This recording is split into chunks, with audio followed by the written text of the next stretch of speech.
This is the long-awaited second part to my last video.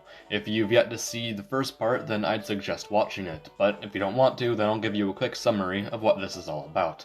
This is a two-parter where I'm covering every Pokemon to have a niche in the Ubers, without officially being a part of a tier. This video will only mention Pokemon who are listed in the Other Pokemon with Strategies page on Smogon's website.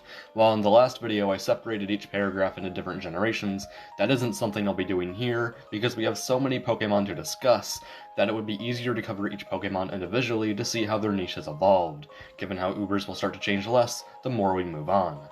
So, with that out of the way, let's get started.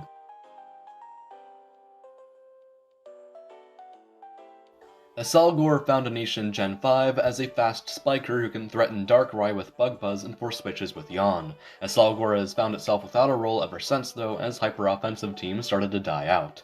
When Gen 6 came around and added Mega Evolution, it allowed Aerodactyl to pop up from the shadows of Ubers and establish itself as a Stealth Rock setting Pokemon on offensive teams. The power creep of Gen 7 was too much for itself to get back into the tier though, but the cut of Deoxys Speed in Gen 8 made it so that it could get its rollback as a lead. Alomomola sees use as a Wish Passer who can be physically defensive instead of specially defensive. This has helped it see use in Gen 6. Blissey is an Uber staple, with its special defense being so monstrously high that it will always be able to act as a potent wall. Bronzong saw use in Gen 5 as a screener whose fire weaknesses would be nullified under rain, which also made it a good stealth rocker. This niche would evolve in Gen 6 to turn it into a toxic staller until the power creep of future generations ratted it out. Resisting both fighting and dark moves, Buzzwhole becomes a surprisingly effective physical wall. Sharing the same type as the infamous Skarmory, Celesteela uses its superior attack and access to Leech Seed to carve a valuable niche in the meta. However, this was not enough to keep it relevant in Gen 8. Chansey is very similar to Blissey, and while it may be unfortunate for it to lack leftovers and later on heavy-duty boots, it still says a lot about the usefulness of Eviolite's extra bulk that it continues to rival its evolved counterpart. With Unaware, Clefable can check setup sweepers such as Arceus and Xerneas in Gen 6. Power Creep kicked it out of Gen 7 though, until it came back in Gen 8 with a bulky Stealth Rock set. In Gen 5, Cloyster put its newfound access to Shell Smash to use, as a high-risk, high-reward sweeper. However, Cloyster would later drop this risky set in all future generations to go back to its roots as a spiker, with Skill Link making those traits all the more noticeable and terrifying as a lead. Cresselia became a valuable pick in Gen 5 due to its physical bulk and excellent support move pool, with Levitate being an ability which only makes those traits more noticeable. In Gen 6, she had to limit the scope of her toolbox to focus more on Trick Room due to the generation's power creep which would only continue to bump Cresselia out of relevance. Upon Mega Evolving, Diancie can become a great Pokemon with an offensive set. This is all because of how useful its Magic Bounce ability is.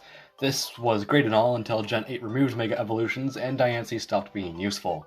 When Gen 6 rolled around, setup sweepers started to take over the meta, and this is why Ditto became so useful, as it could transform into those sweepers, revenge kill them, and potentially sweep itself. This set has been useful ever since. Gen 7 has a ton of unstoppable threats like Magearna and Primal Groudon, and Dugtrio exists to trap and remove them while also supporting its team. It was able to get this role back in Gen 8 as well, as Eternatus made for an excellent victim to it. Espeon made a great Pokemon in the weather-infested Gen 5 meta due to its Magic Bounce ability blocking hazards that some teams would otherwise struggle with. As weather teams died though, so did Espeon's viability. Excadrill immediately found use with two sets in Gen 5, from it being a useful Rapid Spinner with a Mold Breaker Earthquake to terrorize Giratina Origin, to a Sand Rush sweeper who can strike fear in most teams' hearts with his excellent typing. Into the next generation, the Pokemon continued to find use with Sand Rush, but it also gained a new role as a lead, since Mold Breaker allows it to annoy Magic Bounce users who would otherwise laugh at Stealth Rock. Not much would end up changing for it though as generations went on, the only thing of note being that Sand Rush sets briefly grew out of style in Gen 7. Under Rain, Ferrothorn became a candidate for being the best spiker in the tier with its godlike typing. It could even annoy opposing Rain with a Choice Band set. However, as Weather died off in Gen 6, Ferrothorn saw itself being used on more specific team styles. This is far from a bad thing though, as it's continued to stay useful throughout the generations. With a useful typing, Flygon is able to check many physical threats in the Gen 6 meta and remove hazards with Defog. However, Gen 7's power creep and Gen 8's removal of Primal Groudon made it so that it could no longer find use of the tier. Forretress only continued to be more useful, as its ability to combine Spikes and Rapid Spin is invaluable. However, Power Creep would soon kick it out once Gen 5 ended. Froslass, while being a shadow of its former self, still found use in Gen 5 as the only Pokemon to be able to block, spin, and set spikes, which when combined with its extreme speed immunity made it all the more useful. These traits stopped being impressive though until Gen 8, where the limited Pokédex allowed it to crawl out of Deoxys Speed's shadow and become one of the best hazard setters available. In Generation 8, Galvantula's ability to pack a punch while also setting up Sticky Web made it a fine choice. Given how Garchomp was outright banned in Gen 4, it should be no surprise that it would continue to threaten Ubers going into Gen 5. Its trademark set is of course Choice Scarf, but Choice Band and Swords Dance sets remained useful too.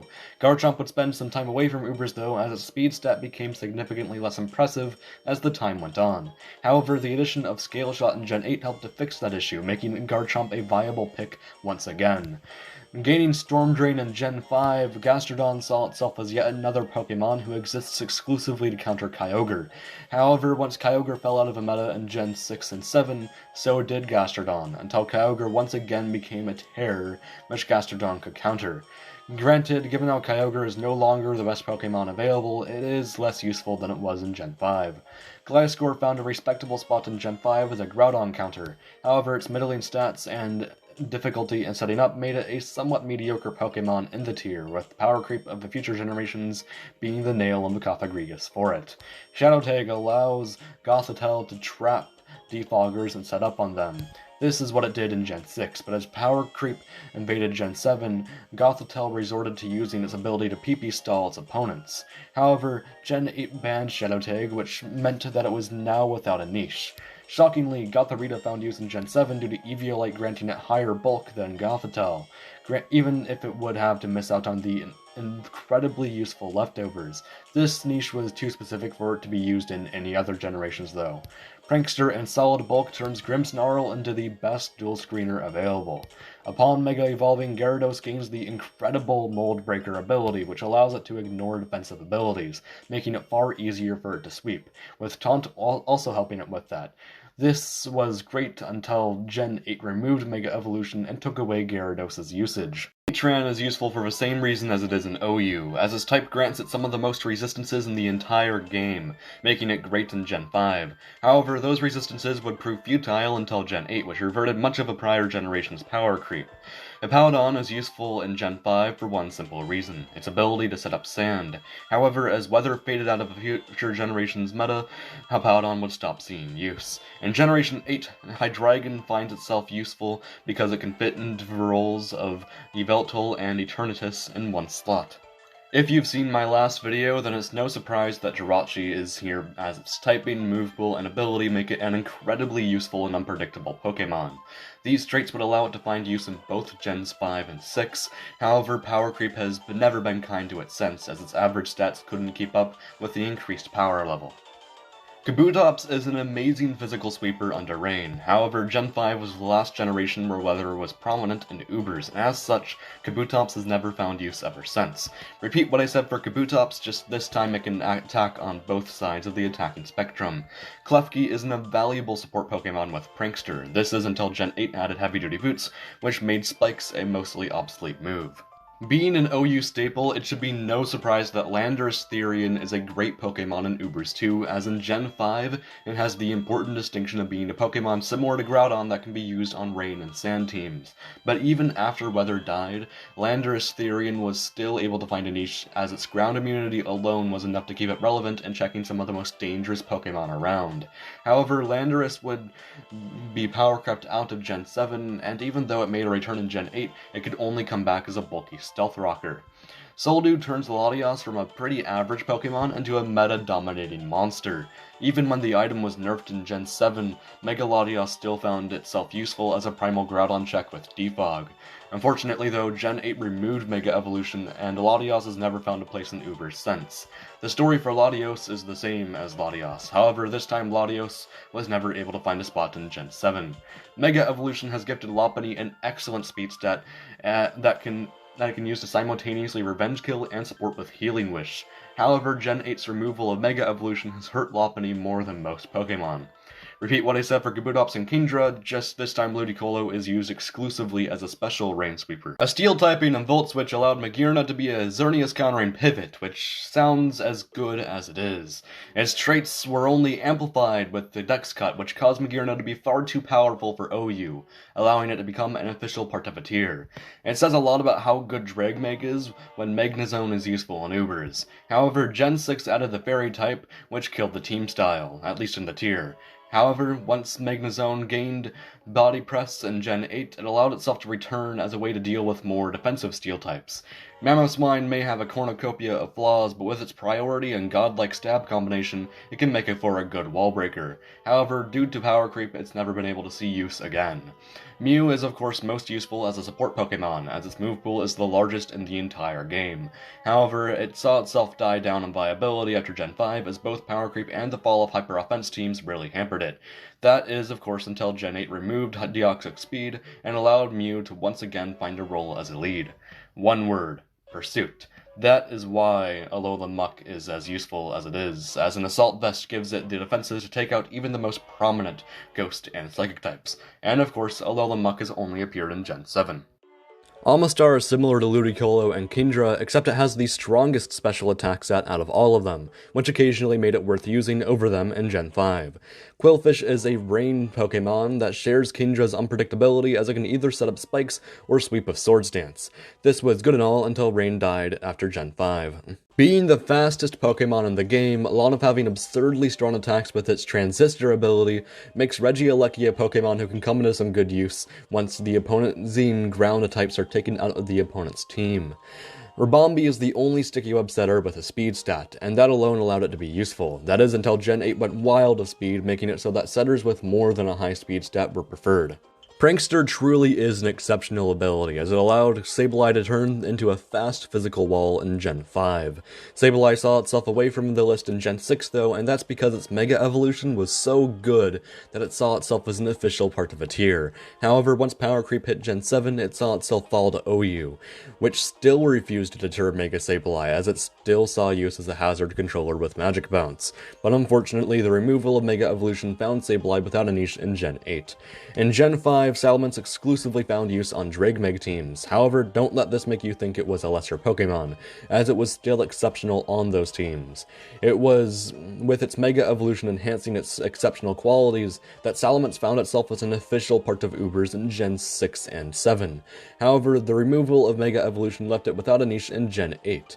Blessed with a Mega Evolution, Scizor was able to call back to its Gen 4 glory days, this time using a similar set with a more bulky twist. However, the removal of the mechanic in Gen 8 has set it back ever since. Gaining speed boost in Gen 6, Scolipede made a great Spikes lead with a typing that allowed it to check Deoxys speed. However, it's never been good ever since due to power creep. Shedinja got the buff it needed in Gen 8 as heavy-duty boots allowed it to no longer die to hazard damage, thus making it a Pokemon that can completely wall off certain options with its Wonder Guard ability. Shiftry finds itself as one of the few Sunsweepers to be useful, as its Dark typing makes it invaluable in replacing Darkrai. However, just like with Rain, Sun would die off too, making it so that Shiftry was only useful in Gen 5. As always, Skarmory finds itself as one of the best physical walls available, which has always made it useful. Slowbro's Mega Evolution is one of the most physically bulky Pokemon in the game. This alone was able to give it a niche until Gen 8 removed Mega Evolutions. Packing an excellent support move pool, Slurpuff was able to come into its own in Gen 8 with a Sticky Web set. It says a lot about the use of Baton Pass that even Smeargle could find use. And for Gens 5 and 6, that's the move it ran. However, once the move was banned in Gen 7, it started to run Sticky Web, as its fast move pool made it a good candidate for a move. However, Smeargle has never returned since due to the Dex Cut. In Generation 8, Tangrowth sees use as a physical wall. My guess is that the Dex Cut's removal of certain bulky grass types ended up making Tangrowth far more valuable. Whirlpool allows Tapu Fini to act as a bulky trapper in Gen 8. Whether it's dual screens or general pivoting, Tapu Koko's speed stat made it a very good choice in Gen 7. However, those traits became less useful in Gen 8's faster meta. Under Psychic Terrain, Pokemon became immune to priority. which is why Tapu Lele was so valuable for setting it up. However, this wasn't helpful enough in Gen 8. Similarly to the last generation, Tentacruel is a hazard setter with Rapid Spin in Gen 5. However, it finds itself being used more consistently this time due to its excellent Rain Dish ability. Hell, even when Rain died in Gen 6, it still found use because of its speed stat, which allowed it to perform its job better than Forretress, who was once the gold standard for rapid spinning hazard setters. However, it took a backseat due to Gen 7's power creep until it returned to Gen 8 with a more standard utility set. With decent speed and incredible stabs, Terrakion finds itself as a terror in Gen 5. However, the next generation's power creep, along with a nerf to weather, kicked it out afterward. Of course, the devil is useful in Ubers. Why wouldn't he be? Just like Hippowdon, Tyranitar saw use in Gen 5 for its ability to set up sand. However, unlike Hippowdon, Tyranitar saw use in Gen 6 as well for its ability to Pursuit Trap the Lottie Twins and check various other Pokemon such as Yveltal. Hell, even without the Lottie Twins in Gen 7, and even without Pursuit in Gen 8, Tyranitar still finds use as its bulk and typing alone help it out immensely. With Mega Stones attached, Venusaur's unique typing and ability make it a solid defensive Pokemon. That is, until Mega Evolutions were removed a generation later. Victini does one thing and one thing well: break walls. As under Sun, its Stab V-Create becomes one of the most bullshit moves in the entire game. However, both Power Creep and the irrelevance of weather heavily hampered Victini's ability to ever find use again. Weavile's typing and speed makes it a solid late-game sweeper in Gen 8, with heavy-duty boots allowing it to more easily switch into attacks. Shadow Tag isn't banned in Ubers, and because of that, Wobbuffet once again finds use in trapping and KOing some of the most annoying Pokemon in the game. However, it seems that the nerf to Shadow Tag and general power creep finally caught up to it in Gen 8. 2 words: Magic Bounce. This is what makes Xatu useful, as with screens, it can help a great deal in supporting one's team. However, in Gen 6 and 7, it would be outclassed by Mega Sableye, leaving it without a niche. But then Mega Evolutions were removed in Gen 8, leaving Xatu with a niche once again. In Ubers, Zarude can attempt a sweep with Bulk Up. Well, I'm glad I have that over with. Not only am I not satisfied with the final result, as going more in depth would have made this video way too long, but also because even though it wasn't long, it still kind of felt like a chore to make. But hey, this has taught me to approach future competitive analyses differently, so for that reason alone, I'm glad I made this. Anyhow, I'll see you guys in the next 2 weeks.